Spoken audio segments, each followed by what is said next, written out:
Klasifikasi makhluk hidup, Melpa Napitupulu, Smasipoholon. Pertama, pengertian. Klasifikasi makhluk hidup adalah suatu cara mengelompokkan makhluk hidup berdasarkan kesamaan ciri yang dimiliki. Tujuan mengklasifikasikan makhluk hidup adalah untuk mempermudah mengenali, membandingkan, dan mempelajari makhluk hidup. Manfaat klasifikasi. Pertama, mempermudah mengenali, membandingkan, dan mempelajari makhluk hidup. Kedua, mengelompokkan makhluk hidup berdasarkan persamaan dan perbedaan ciri-ciri. Ketiga, kepuasan intelektual. Keempat, mengetahui hubungan kekerabatan antar makhluk hidup. Kelima, memberi nama makhluk hidup yang belum diketahui. Berikut adalah 3 sistem klasifikasi pada makhluk hidup.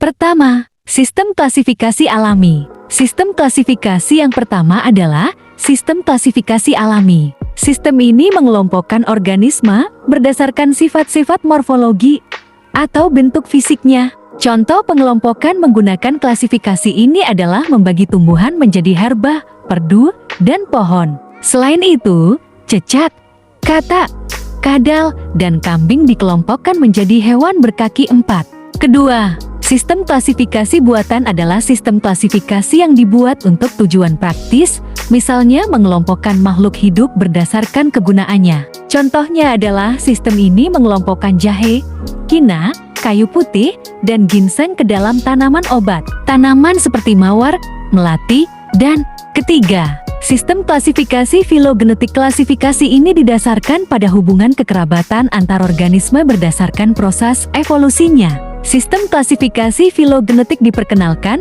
sejak munculnya teori evolusi Lamarck dan Darwin. Hubungan kekerabatan organisme digambarkan melalui pohon filogenetik.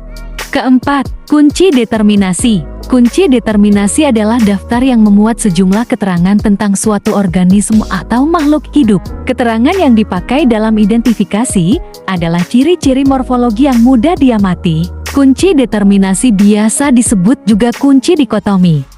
Berikut ini merupakan contoh kunci determinasi pada tumbuhan. Kelima, kladogram adalah pohon diagram klasifikasi makhluk hidup berdasarkan kemiripan karakteristik antara makhluk hidup. Kladogram merupakan diagram yang menunjukkan hubungan kekerabatan antara organisme yang dikelompokkan. Kladogram dapat dianggap sebagai pohon evolusi.